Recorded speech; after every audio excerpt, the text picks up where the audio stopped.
Hi, everyone. First, I would like to welcome everyone to today's webinar. So my name is Yuan Tian. I am a content marketing scientist at Biocytogen Boston Corporation. I'll be the moderator for today's webinar. And I'm also joined by our panelists today from the Biocytogen family. They are Dr. Taylor Bateman, Dr. Fengqian Chen, and Dr. James Jing.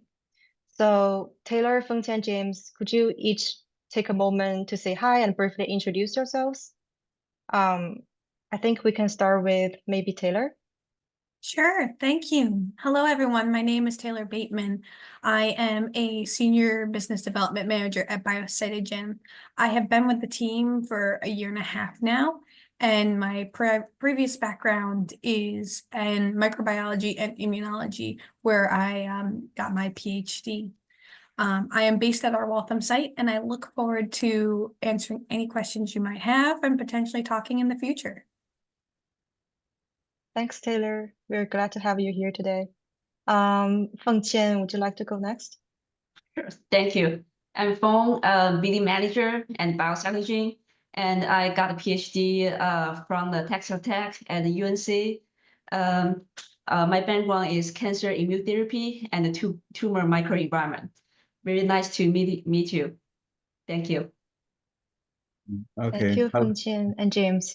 Yeah, here's James Jin, and I got my PhD and also under education in Wuhan University in Department of Biology. And I have been in this company for 13 years, currently the Vice President for Business Development. I'm very glad to have this opportunity to be here to meet all of you. Thank you. All right, thank you all. We're glad to have all of you with us today. All right, now I would like to introduce our speaker for today's webinar, Dr. Leila Kokabee. So Leila is the Associate Director and the head of the in vitro, ex vivo, and flow cytometry platform at Biocytogen. Leila earned her PhD in medical biotechnology from the Pasteur Institute of Iran and conducted part of her research as a visiting scholar at the Cancer Research Center of the State University of New York at Albany, or SUNY Albany. So during her time at SUNY Albany, Leila's research mainly focused on the PTK signaling pathway in breast cancer and prostate cancers. And at the same time, she also made significant contributions to cancer and genetic research at the Pasteur Institute of Iran. Then after completing her PhD with high honors, Leila continued her PTK research at SUNY Albany as a postdoc fellow, and she later joined Dr. Welsh's lab, where she also explored the role of vitamin K in breast cancer. So in December 2020, Leila joined Biocytogen as a senior scientist and study director for preclinical pharmacology, and her expertise in flow cytometry quickly led her to her current role as associate director and the head of the in vitro, ex vivo, and flow cytometry platform. So for today's webinar, Leila will introduce HLA genes and discuss the roles of HLA genes in preclinical research. She'll also explain how Biocytogen's HLA-Humanized mice incorporate human genes to allow more precise drug testing. And she'll also explore the applications of those mouse models in areas like immunotherapy, vaccine development, autoimmune disease modeling, and more. So with that, before we start, just a quick reminder, the Q&A box is always open. So feel free to drop in your questions there during the presentation. We will address as many as we can at the end. So without further delay, I'll hand it over to Dr. Leila Kokabee. Hello, everyone. I'm honored to present this webinar for you and talk a little bit about the application of HLA-humanized mice in preclinical research. So the content of today's talks will be a little bit talk about like HLA or human leukocyte antigen and HLA mice and key advances, application of these mice, Biocytogen HLA mice, a few case study to show the efficiency of these mice and preclinical service at Biocytogen, and a little bit in the end, I'll talk about our company. Human leukocyte antigen, first we go this, what they are. HLA complex is located in the short arm of the chromosome 6 and contains more than 240 genes of diverse function. The MHC gene family is divided into 3 subgroups or classes, MHC class 1, MHC class 2, and MHC class C. The classical loci routinely studied in the human medicine, and most important ones are HLA-A, HLA-B, and HLA-C for class 1, and HLA-A-DRB1, HLA-DQB1, and HLA-DPB1 for class 2. HLA genes are closely linked to one another and are inherited as in block as a genetic unit. The series of HLA allele on a single chromosome 6 is called haplotype. A combination of the maternal and paternal haplotype inherited creates the individual HLA genotype, which is very important in the body and immune system role. Next, here we go to the difference between HLA class 1 and class 2. As you can see, encoded gene for HLA class 1 is mentioned A, B, C, E, F, G, with important one is A, B, C, and HLA class 2 are D. So type of the antigen presenting cells for HLA class 1 are all nucleated cell, T cell, B cell, monocyte, and granulocyte. While MHC class 2 is only in B cells, dendritic cell, and macrophage.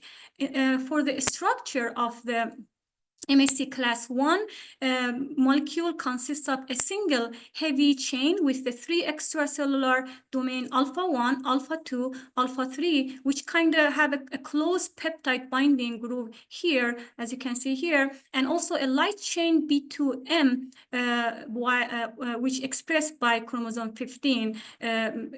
Different than rest of the structure. And while in MHC class 2 molecule are composed of 2 separate chain, alpha and beta, which you can see with 2 extracellular domain each, alpha 1, alpha 2, beta 1, beta 2. Transmembrane domain for the MHC class 1 is A3, as you can see here, and while it's alpha 2 and beta 2 are for HLA class 2. Class 1 present intracellular antigen to the cytotoxic T cell or CD8, as you can see here. So the peptides here, so it will present to the CD8 T cell. Whereas class 2 present exogenous antigen to helper T cell or CD4. So since we're going to talk about the humanized HLA mice, we need to show a little about each one. So there are a few difference location. The first name in the human, the MHC complex called human leukocyte antigen or HLA complex. In the mouse, it's called mouse H2 complex. HLA in human, as we mentioned, is located on chromosome 6, while in the mouse is located on chromosome 17. Both of this complex has class 1, class 2, and class 3, which is a kind of in similar pattern, but they have a little difference in detail. But the good thing is these genes can be in mouse can be replaced by counterpart in the human one. So let's go to the story about the HLA. So first, in 1995, the first transgenic mice expressing a specific human HLA class 1 molecule as HLA-A2 or HLA-B7 was created. And then later in early 2000, more sophisticated models were developed, including mice with humanized beta-2 microglobulin. And later in later in 2000 and 2010, with advance in genetic engineering, including CRISPR-Cas9 and other technology, development of mice expressing human class 2 only started late in 2010 for this class. And in Biocytogen, since 2018, Biocytogen is generating HLA mice, as I will explain, which is more advanced and with better compared to others in the market. So this is our HLA-A2-1 mice I explained here, which I will explain more in detail later. So if we want to have a snapshot of the key advance in HLA humanized mice for gene associated with human diseases, we can have it in this big picture, have it in 4 categories: for respiratory, metabolism, autoimmune disease, and oncology. And as you can see, it started with the respiratory, with the virus-infected cells in 1985. And later, as you can see, most studies on influenza. And of course, in 2021 to 2024, it kind of a little expanded, mostly because of COVID-19 and studies going on using HLA mice. For the metabolism, it started in 1996, 2000, mostly, as you can see, mostly about diabetes, and currently studying about the human insulin as both antigen and protector in T1D. In the category of the autoimmune diseases, it started early on with different diseases, and later with one of the main ones with HLA used a lot is rheumatoid arteries and collagen-induced arteries, or CIA. And as you can see here today, still these mice, HLA mice, will be used in different area of the autoimmune diseases. For the oncology, as you can see, it started in later than others in 1996, 2000, but it was started with a preclinical evaluation of peptide-based cancer immunotherapy, and later with the identification of the neoantigen, and those we have later in the, for example, here we have about HPV 18E6, E7 expressing of adenocarcinoma and other cancers. So we kind of know, like, is in oncology, there is a lot of advancement because of the new findings. So we kind of will focus more on the history and the key time point of therapeutic cancer vaccine. As you can see, the cancer vaccine concept of this immunotherapy inspired by observation of the spontaneous cancer regression after infection by William Coley in 1893. And since then, it has the ups and downs for this cancer vaccine, therapeutic cancer vaccine, with different time points. For example, in 1991, the first TAA were identified, and clinical trial of this based on TAA-based cancer vaccine was started. Later in 2000, peptide-based cancer vaccine emerged. Later on, with the failure in 2013 for the TAA, and now mostly with the identification emergence of the TAA and neoantigen, we have more different phase for more personalized medicine. And this battle is going on in 2024. There is multiple area of the vaccine, which I will explain later more. So we know about this a little history. Now we want to know the application of these HLA humanized mice. So what area they can be used? Of course, in pathogenic studies, you can use it for epitope screening. When you're looking for the neoantigen or for the cancer, you can use this HLA mice. For immuno-oncology, of course, in tumor vaccine or influenza vaccine, those kind of study. And of course, in autoimmune disease, as I mentioned, in rheumatoid artery. So if you want to look a little deeper in the cancer immunotherapy, because our focus is a little bit on cancer immunotherapy, there is multiple way of in the type of cancer immunotherapy, which one of in the top, as you can see, cancer vaccine with inducing a specific immune response to anti-tumor, or oncolytic virus therapies infecting tumor cell and inducing durable immune response to destroy cancer, or using the checkpoint inhibitor, adaptive cell transfer, or cytokine therapies using cancer vaccine. So again, we kind of want to emphasize in this cancer vaccine because we have those example in case study.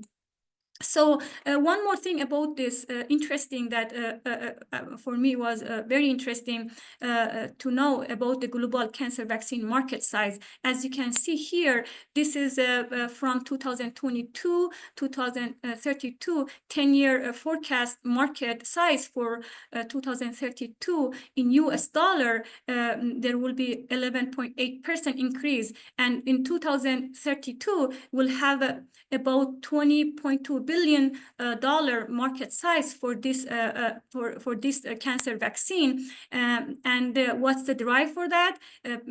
Rising incidence and prevalence of cancer, of course, is the main reason.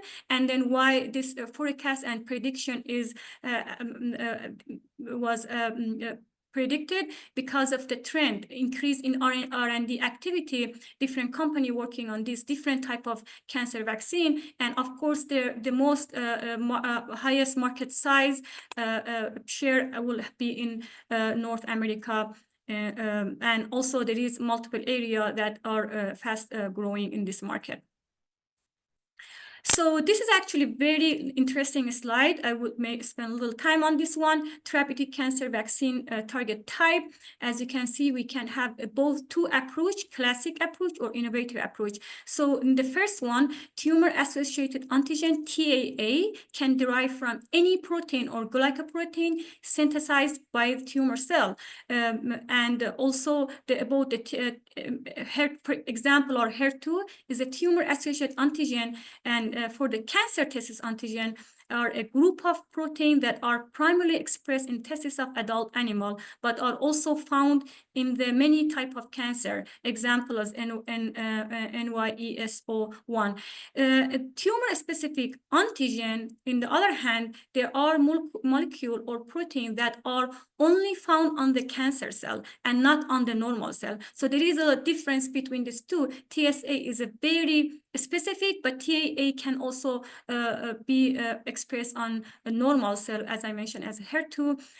But the good thing about cancer testis antigen, even though they express in the testis of the male, but because of the testis will get shielded by a blood barrier. So in the study they did, it seems like it will mostly target cancer cell in most of the study. And for the as I mentioned, for the tumor-specific antigen, these are found in cancer cell and not on the no.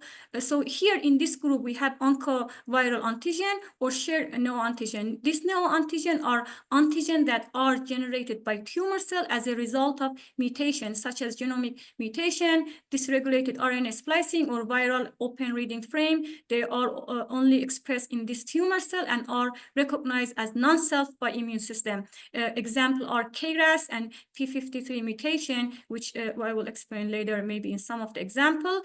For the oncoviral antigen, E6 and E7 for the HPV are the example.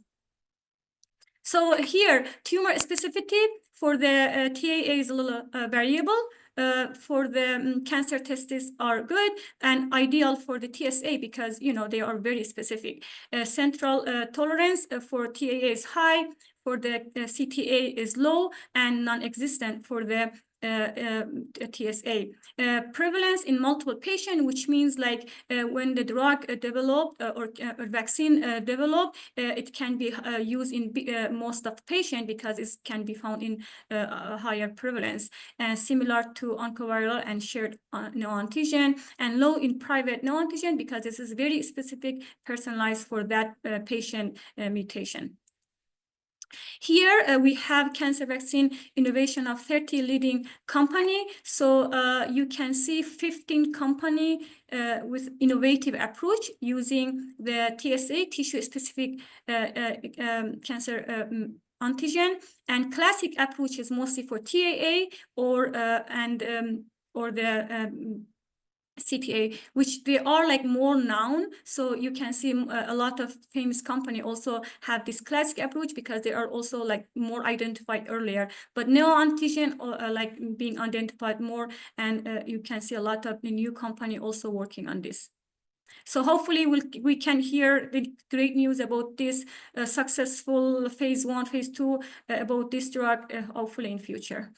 So also, if we look at the overview of all captured intervention by type, you can see about 32.6% of these vaccine type are peptide, with follows with Dendritic cell APC to 28.7%, and follows with other viral and DNA RNA vaccine. For the in the total 360 clinical trial, you can see most of them are still in phase 1 and phase 2, and need to be a lot of, because it's very important to have a safety and other stuff. So there is a little more in this area, and only less than 2% are in phase 3. And in this one, you can see the most of the cancer antigen type are TAA, which I already mentioned. There is a lot of identified TAA can be used, and it has consists of 42.9% of all of them, followed with neoantigen and TSA after. So the most top tumor type studied for this cancer vaccine are brain, lung, and breast cancer and other cancer, as you can see here in this chart. Also, the interesting part for me was this bar. You can see the combination therapy. So which means like, it seems like most of the innovative using neoantigen dose are actually very, very good with combination therapy, which means like for the regimen of the treatment for patient, it seems like these neoantigen vaccine can be combined with checkpoint inhibitor blockade antibody, as you can see for 32.3 of them are these, or other treatments such as chemotherapy and other things. So they can be combined with the neoantigen vaccine and have a better output and a better result for the patient. So aside from cancer, we also know these HLA mice are very important for autoimmune disease, as I explained a little earlier. So this is shows about the multiple area that in central nervous system for MS, these mice with HLA-DRB1, for lungs, pancreas, of course in diabetes, for joint rheumatoid arthritis, and thyroid circulation, intestine, skin, and mucus. These are the area that for different disease, and we have actually can provide some of these mice available to be useful for this area. If you are working in this area, please contact us. We can have more detailed information of each humanized mice. With that, I would like to go to introducing our Biocytogen HLA-Humanized mice and cell line that we can offer. List of the HLA-Humanized mice in with category of MSC class 1. In the background, black 6 mice. You can see, for example, here BHLA-A2.1, HLA-A3.1, and also if you are interested in the T-cell engager area, we do have these mice knocking human CD3E, CD3H with HLA together. So it will be actually very good mouse model for your study. Also, we do have in the MSC class 2, and also crossing these two, we can have some mouse has both MSC class 1 and 2 humanized. So that was for the studies you want to do the syngeneic model.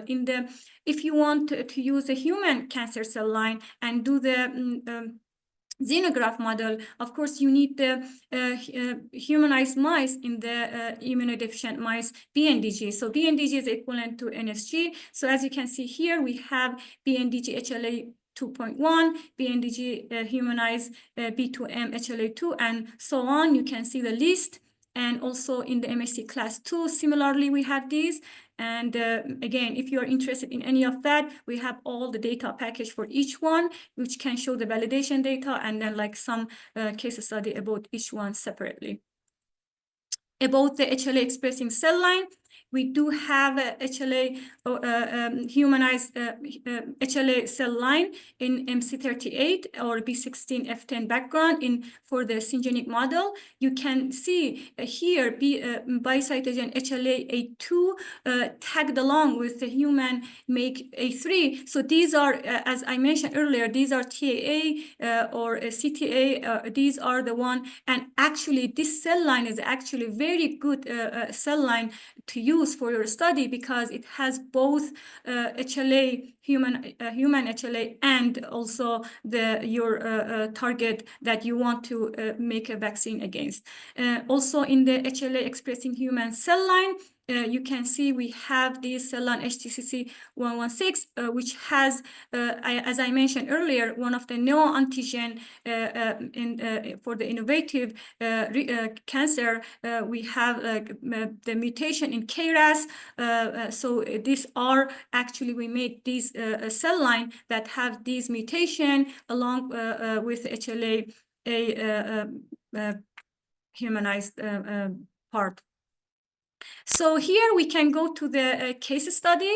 I will have for 3 mice, multiple case study for each one using our mice and cell line. So again, if you want to do the in vivo efficacy assay, you can do in 2 different ways. One, syngeneic model, you have a mice with humanized HLA, which can be different. Again, it can be for T-cell engager, it can have human CD3E as well. And then use HLA/target humanized cell line, which is actually the mouse cell line. So this is a syngeneic model. For the xenograft model, you need to have an immunodeficient mice, which here is the BNDG or equivalent to NSG with HLA-A2 and use a human cell line. So first, I'll go explain about Biocytogen HLA-A2 mice. So here, targeting strategy and protein expression analysis for these mice is shown here. As you can see, for the gene targeting strategy, the B2M gene, exon 1 to exon 3 of the B2M gene of mouse were replaced by the sequence encompassing the human B2M, CDS, and HLA-A02.0 gene that included leader sequence alpha-1 and alpha-2 domains ligated to a fragment of the murine H2DB gene containing the alpha-3 transmembrane and cytoplasmic domain. So after we produce this mice, we check with the flow cytometry to make sure these mice are humanized. So you can see here is a wild type mice. And in this one, they're like homozygous HLA 2.1 mice. As you can see, for the mouse B2M expressed in the mice, not wild type, not in humanized. For the human B2M, you see the very clear population in the humanized mice. And also for HLA-A2.1, you can only see it in the humanized one as we expected. And for the H2D, you can see only in the wild type mice. So this shows that this strategy worked well. And then we have a functional humanized mice to do the study. So from that mice, we have a few case study. One of them, as you can see here, as anti-tumor effects of NY-ESO, one of the cancer test antigen peptide in the Biocytogen HLA-A2 human NY-ESO MC38 tumor cell. So this mouse, which are HLA-A2 humanized mice, are bearing this tumor, which has a HLA and also the target. So in this approach is mostly prophylactic cancer vaccine. In this study, we had 2 groups. In this 2 groups, first, these mice were injected intramuscular in both leg with PBS or NY or the peptide 5 weeks before on day -35. -28, -21, and 3 weeks after last dose, we had the tumor cell inoculation of 500,000 per mouse in the right flank, and then followed with day 7 and day 21, again immunization or injection of this peptide or PBS. As you can see, when we measured the tumor up to day 24, you can see very clear tumor growth inhibition in the treatment group with peptide. So this shows, and also we observed that body weight was very stable throughout the study, which actually very good sign. So this shows that this model, our humanized mouse model, and our cell line actually works well, and it can be used for more different other study as well.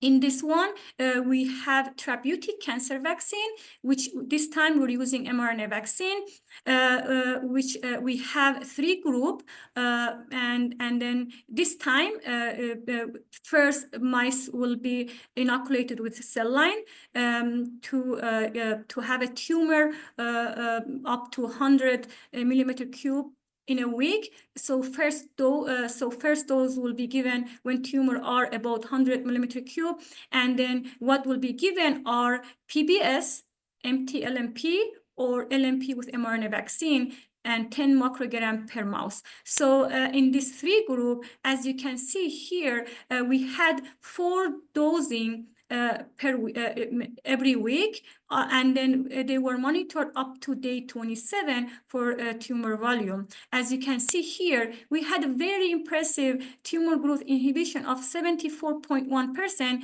which is actually very good, showing that they can inhibit the growth of tumor. Also, we see the tumor growth inhibition with the LNP, which is kind of expected in this type of study. And body weight was very stable throughout the study, as you can see in this here in this graph. Also, we did this mRNA vaccine induced immune response in this Biocytogen HLA-A2.1 mice. Here you can see these, we had 3 groups, similar like last time. So PBS, LNP, and LNP mRNA.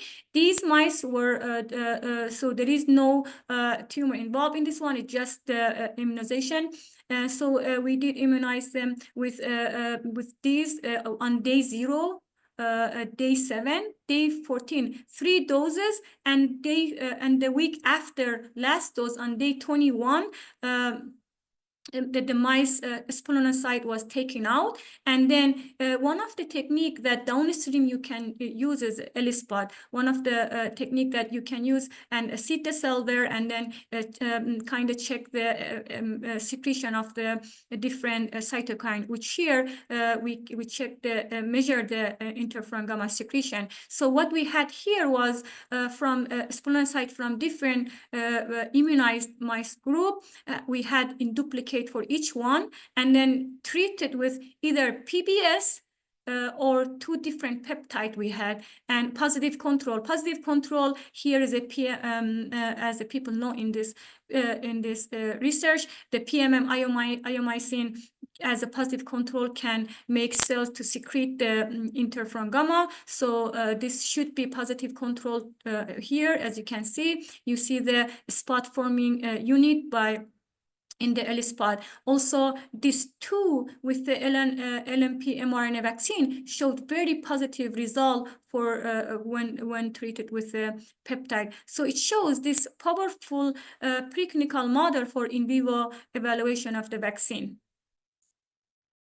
Here also, similarly, the splenocyte from mouse were taken out from different group. And then also one of the other technique you can use is a TDCC assay, which you kind of check the LDH release assay for to check the cytotoxicity of the CTL in this HLA-immunized mice. What happens here is we had 100-to-1 effector to target. Effector here is splenocyte, which include all of the T cell, and then CD8, which is a effector T cell, and here target is a cell line, which is HLA-A2 with this target MC30S cell line. So when we have the peptide in 10 microgram or 50 microgram put here and then incubate them for a few hours, and then after that we can see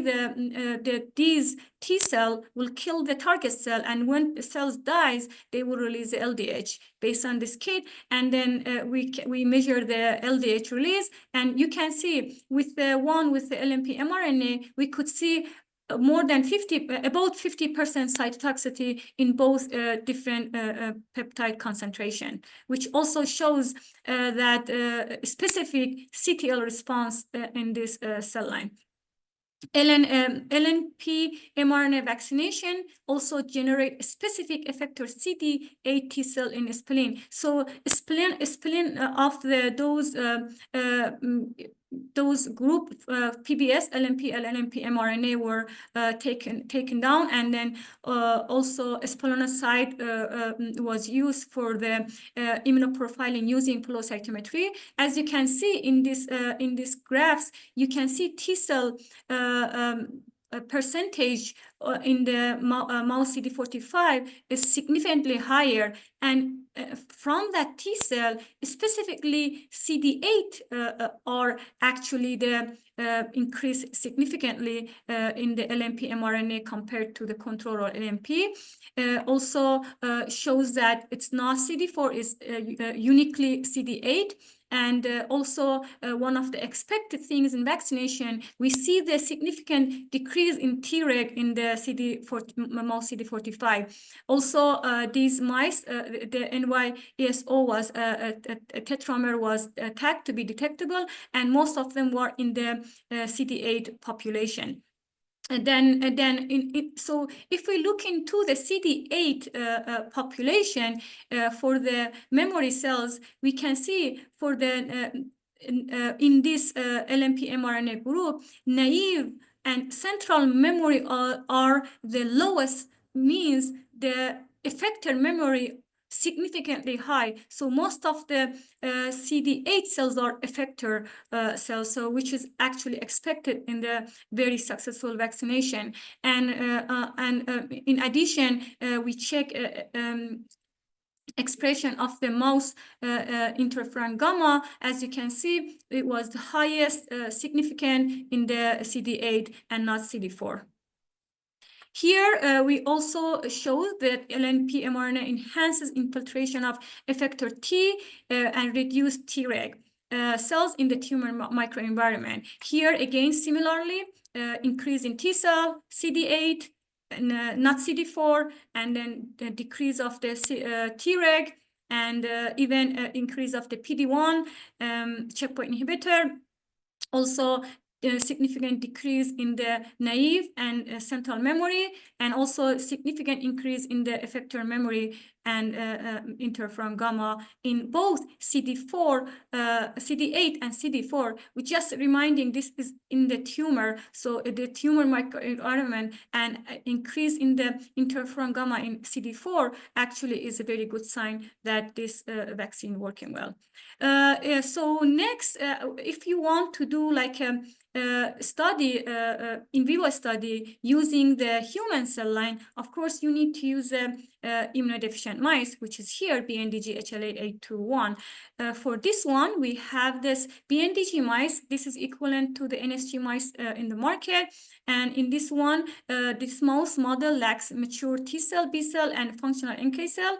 And it's internationally recognized as an immunodeficient mouse model. These are advantage of BNDG mice. These are actually longer lifespan than not SCID mice, 1.5 years. And again, there is a multiple application for that you can get from our website, more detail about this BNDG and other type of that. So my point here was, so you can use this BNDG HLA mice for your xenograft using our human cell line or HLA humanized cells. And also on top of that, in addition, what you can do is we can have this BNDG HLA-A2 mice engrafted with CD34, which this engraftment can be done on the newborn mice of the BNDG HLA-A2 with radiation. And this can be done. And if you need it, we can make these mice, and then about like 13 to 14 weeks can be transferred to your facility, or we can do experiment here for if you're specifically looking in this type of study. So next, I will go for the another type of humanized mice. Actually, these are belong to MHC class 2. Biocytogen human HLA-DPA1 2.2, human HLA-DPB1 3.1. It's very complicated and long name. So bottom line is like, so we did the targeting strategy is here briefly explained here. If you are interested, we can have a data package of complete about like what area is replaced, and about that we can explain to you, have a meeting, and provide those information if you're interested. So in this one also we have the protein expression analyzed in blood. As I mentioned earlier, in MHC2 mostly presented by B cell, dendritic cell, and macrophage. And here you can see compared to wild type, our heterozygous humanized mice express this human HLA-DP, as you can see, 73.8%. And also in the macrophage, it also shows the increased amount of that for the humanized in DC and in monocyte. Shows that this model actually produced and validated for the future study. So the question is, Biocytogen humanized HLA mice are the best choice in market? We can say yes. Why? Advanced design for reliable result. Our HLA mice have human MHC1 genes precisely knocked into the mouse B2M locus, fully disrupting murine MHC1 expression. This eliminates interference from murine MHC1, ensuring a more accurate and human-relevant evaluation of vaccine immunogenicity. In contrast, other models in market are transgenic and retain murine MHC1, which may compromise immunogenicity assessment by introducing mouse origin effects. And ready availability, which means Biocytogen offers off-the-shelf HLA mice supported by a live colony, ensuring researcher can access these models immediately without delay. So we have a live colony, we have that, it can be accessible easily. Cost effective with the same quality, our pricing is the most competitive in the market, delivering top tier quality at an affordable rate. With this, I have actually very good news for the people attending this webinar. We have an exclusive webinar promotion, humanized HLA model combined unmatched quality with exceptional affordability. We have a limited time offer from November today to May 20, 2025 for 6 months. You can pay the same price as transgenic mouse model we have, but benefit from superior performance. This exclusive promotion is available only for 6 months and uniquely offered to you who are attending this webinar. And we also have a preclinical service at Biocytogen. I will go quickly overview that. So we know a bridge between drug preclinical discovery and clinical development are preclinical pharmacology, which are efficacy, toxicity, safety, PK/PD, mode of action. This kind of in vivo study, we are working on this. I'm working on this at least 4 years and longer than this, our company doing this. So we are very professionally doing this this study. So if you have any question, feel free to ask. And in the downstream of the in vivo, you have then your sample and tissue. You want to check more in detail. One of the very famous or more used technique are using ELISpot, enzyme-linked immunospot. This highly quantitative measure key cellular function. I had a few examples about the immunospot earlier.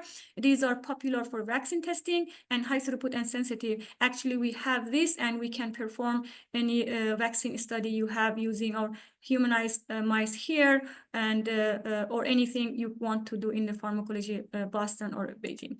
Also, we have a key instrument, flow cytometry and ELISA. We have accuracy with 3 laser, 12 color, BD Symphony 3 up to 28 color. Again, for immunoprofiling after vaccination to check a T cell and other stuff, or even your target, we can design the customized panel for you and perform the flow cytometry and analyze and then have a complete result for you. Also for the cytokine assay, we can do LDH, as I mentioned earlier, API annexing using plate reader or flow cytometry method. And also we do have MST and Luminex for cytokine analysis, and cytokine is important to check especially for vaccine, any immunotherapy. So here we have this MSD, mesoscale discovery, which is, as you can say, like this, the MSD people, they call it as ELISA on the steroid. This MSD detection range expanded 10 to 100 times compared to ELISA, and the quantitative dynamic range is up to 5 to 6 order of magnitude. MSD enable multiplexing of up to 10 to 12 analyte per well. One of the important thing, which is very important for the PK PD study, that when client need multiple survival bleeding or microbleeding, this MSD is actually very suitable technique to use a very small volume for the experiment. Also, we do have a Luminex 200, which is a powerful multiplexing instrument that uses bead-based technology for the simultaneously detection and quantification of multiple analyte, up to 45 analyte in a single sample, which also is very high demand for the not only for the vaccine and for other study as well. Also, we offer histology service, also gene expression such as qPCR, RT-PCR, those or Western blot can be done if necessary for your project. I will just go quickly through the Biocytogen, who we are. Biocytogen founded in Worcester, Massachusetts in 2008.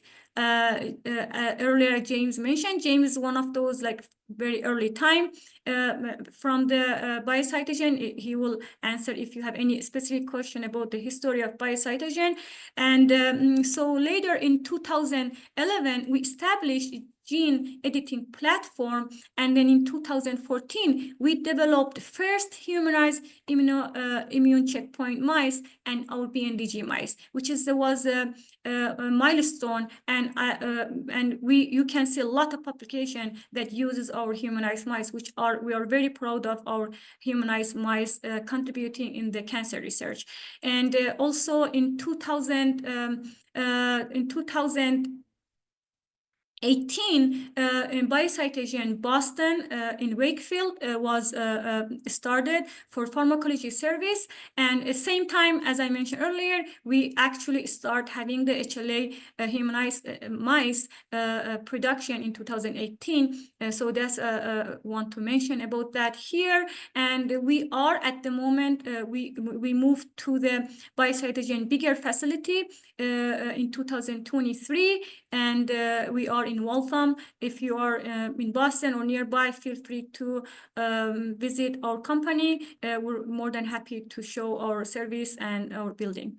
And we do have largest animal facility in Asia, in Haimen, China, which most of our humanized mice are produced, validated, and will be shipped to us. Also, we do have up to 4,000 cage 4,000 cage mice facility in Waltham, currently where we are here, and which can afford to kind of conduct a lot of project, which already we're doing here. Next, I want to also touch upon on the gene editing service we have with CRISPR-Cas9 based extreme genome editing. Also ES-based homologous recombination, large fragment. We are proudly delivered close to 5,000 custom model, both in academia and industry. And if you may be familiar, this is our base founded based on this. So very strong in this area. Feel free reach to us about gene editing service. For preclinical tumor disease model, we have over 2,000 off-the-shelf model. And for pharmacology service, as I mentioned earlier, also we can do efficacy PK/PD study, all syngeneic xenograft, and we delivered globally over 4,500 projects successfully. So Biomice library of drug target humanized mouse model, I briefly mentioned a few of them here. Also those highlighted one is like the one in high demand. So feel free to reach if you see any of these interest you. We'll be happy to provide one-to-one meeting to introduce or explain about our mice. And another good news is a Biocytogen client first policy, Biocytogen pharmacology service guarantee. This is our commitment to providing unparalleled value to our client. We are pleased to announce 2 new policy effective since this February 7th this year. Complement overage policy. So for those tumor or efficacy study, we always need to inoculate more mice. So this overage mice or for disease model, if any extra mice that need to be used are all free for, if you are using our Biocytogen mice, and only will be charged only for the actual number of mice enrolled in animal study, which is actually a big advantage. And also we have 100% money back guarantee. We stand behind the quality of our service. Should you find if you have any aspect of your project delivery not satisfied, we offer 2 options. First, free project repeat or a full refund. So that's why we are confident in our service, and we actually offer this guarantee policy. And in the end, I would like to thank everybody who listening, and we are ready to answer if you have any question. Thank you, Leila, for the great presentation. I saw that we've had a lot of interactions in the Q&A box, and our panelists have already addressed most of the questions there. So for our audience, feel free to check out the Q&A box, check out the details there. At the same time, we can take a moment to review and discuss some of the questions further, and there are also new questions that haven't been answered yet. So there is a question about if we want to conduct a study at your Boston site, what will the timeline be? This will help me get rough estimates for when to expect results. Yeah, I think I already answered that question, right?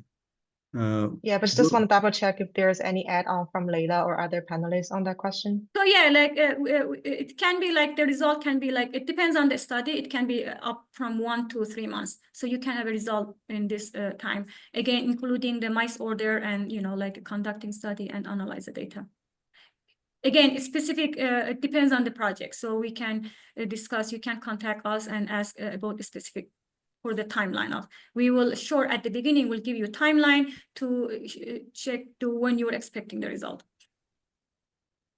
All right, thanks, James and Leila. And there is a question about whether the slide deck for this webinar will be available after the talk. Just to add on what James answered, we will also email the presentation deck to all the webinar attendees after the talk. So you will receive a copy after that. All right, now let's check some of the new questions. So the first question here, I am a scientist from UC San Diego. You vaccinated NY-ESO-1 peptide at minus 35 days, minus 28 days, and minus 21 days. As the peptide is very easily degraded, please address how did you use the peptide for vaccination? So can we switch the slide to that page? Yes, I will can. have. Yeah, actually, thanks for the question. Actually, we know each other. Actually, you know, for the immunization, not necessarily the antigen have to stay in the body for all the time. Actually, at that time, just kind of stimulate the immune system that time, and then to boost the immune response. But exactly, did we kind of put some other protection reagent together with that, or even sometimes fusion protein with that part? We will double check with our scientists. But for me, this is just a rough answer. We just stimulate the immune system, not necessary to make the peptide stay there for all the time. So advantages of the human CD34 positive B and DG HLA-A 2.1 mice over human CD34 positive B and DG mice. Just that monocytes and granulocytes express human HLA class 1, so there is less inflammation. So I think the whole idea is kind of introduce the antigen presentation complex, human antigen presentation complex, MRSA class 1. So it's not about the inflammation. It's about the vaccine peptide can present by human MRSA class 1 molecules. I think even you use immune reconstitute with human immune cells, probably that's mainly do the MRSA class 2 antigen presentation. So this is quite a long question. If I really answer thoroughly, I think if you need more answer, more deeper answer, you can write email to me. Well, so next question, are you going to have a business stand at ASH meeting this year? Unfortunately, no. We plan for next year. Yeah, I like that meeting a lot. We will definitely go next year. Okay. And next question, I noticed that interferon gamma increased significantly in both CD8 positive T cells and CD4 positive T cells in the tumor. Why did this happen? And in the spleen, as shown in the previous slide, only CD8 positive T cells had increased interferon gamma. Thanks, Chen. Do you want to go ahead? Yeah. Sure. That's a great question. So in the slides, the LNP messenger RNA, so this delivery system can increase the production of interferon gamma within the tumor infiltration T helper, TH cells. You can see the slides here. And promoting the strong anti-tumor immune response by acting those immune cells within the tumor microenvironment. Basically, this system was remodeling the tumor microenvironment. So you can see the tumor infiltration T increase. Hope this helps. Thank you. Thanks, Fengqian. Next question. We would like to test some tissues from HLA-humanized mice. Is it possible to conduct a pilot study with a few mice, harvest the tissues, and have them shipped to us? Yeah, this is easy answer. I can answer that. So yeah, so if you would like to check and test some of the, like before going to the bigger study, of course, you want to check if this mice or cell line is appropriate for your study or your cancer vaccine study. So what we can do is like either you can use our humanized cell line and have like some in vitro assay. We can quickly do the pilot study and do and then to see like if it's a function working in that, I will be more than happy to help you with design of that study as in vitro platform head. And for the in vivo part, for the if you want to check the mice, for example, you want to check the splenocyte of like immunize the mice or HLA mice with your vaccine, and then check the splenocyte and do the the ELISpot, we can do quickly that. Or in the another scenario, we're very flexible. You want to have like just have the mice, 2-3 mice here in Biocytogen, collect the tissue and ship it to you, or you can, if you are in Waltham area, in Boston area, you can just like pick it up, or we can drop for you. So it's very easy, all flexible option for you if you're interested to check, at least test our mice, and then you want to have a little test and then go for bigger. But we have also data if you want to go with bigger. We're confident about that as well. All right, thanks, Leila, for the detailed answer. I think there are a few more questions that need further discussion. One is, why did you use humanized mice with M38 cell line inside 26? If cells are transformed with HLA type expressing NYESO, it could be done in immune-competent mice.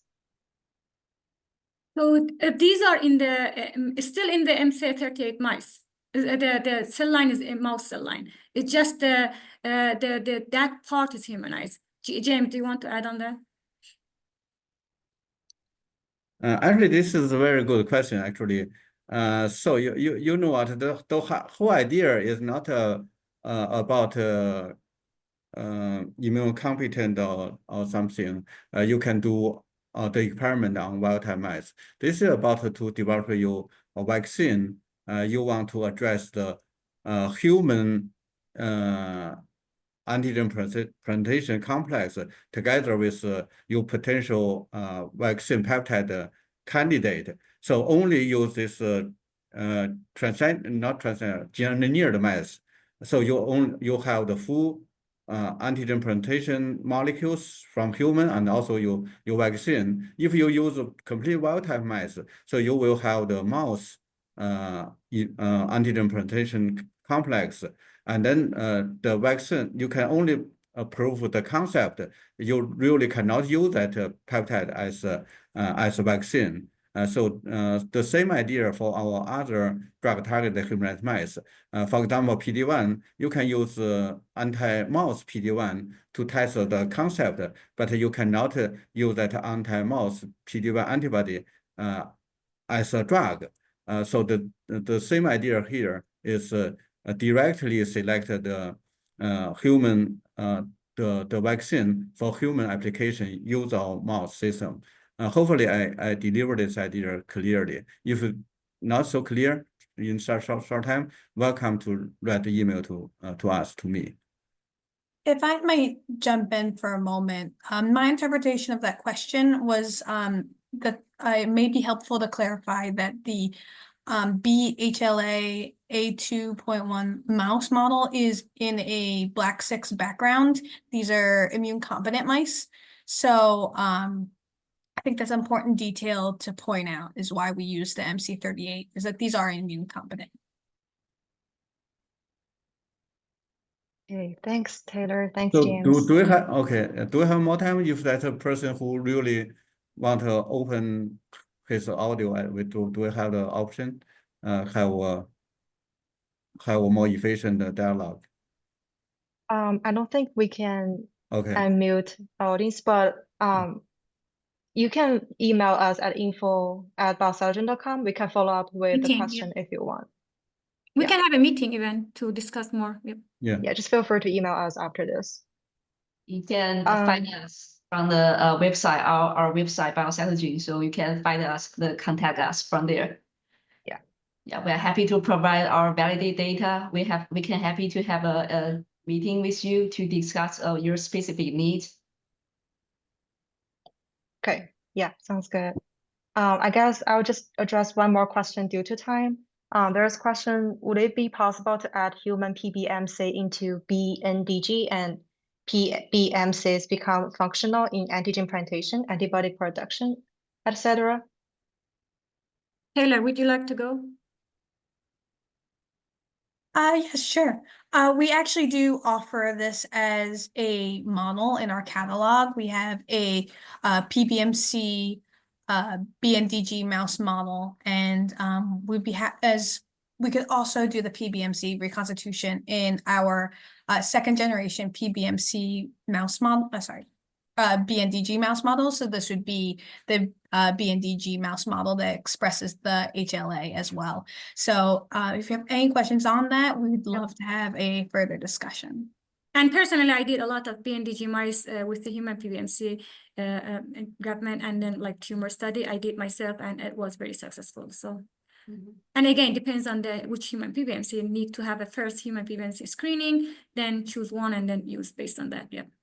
In the oncology field.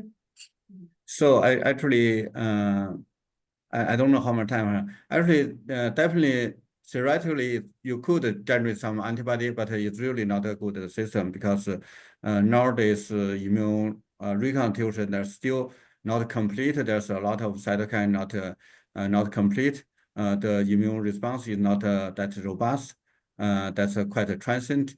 If you really need to do that, we have that's a combination. We have TCR humanized mice. We have whole antibody humanized mice, antibody, and also put the HLA humanized mice. Put all those three together. So when you do the immunization, that you have the human antigen presentation complex will trigger the native complete immune system and then generate the human antibody sequence and also generate a human TCR sequence. And then you can clone out those TCR sequence and antibody sequence. That's the most powerful tool and platform up to now to generate human immune response and the sequence. So welcome to write email to us. We can have even have a online meeting or face-to-face meeting. All right, thanks everyone. So a big thank you to Leila and our panelists for answering these questions. There's one more question, but we can follow up via email. If you missed anything during today's stream, just a reminder, this webinar will be available to watch on demand. You can request it or find it on Biocytogen's website or our YouTube channel. And that said, feel free to visit our website to learn more about our projects and services. And don't hesitate to reach out to us through our website if you have any questions or inquiries about our webinar or about our offerings. And you can also find more details about our product services and also our previous webinars on our YouTube channel. So, all right, with that, I think that's all we have for today. Again, thanks everyone for joining us. Have a wonderful rest of your day, and we hope to see you again soon. Thank you. Thank you. Okay, thank you. Thank you.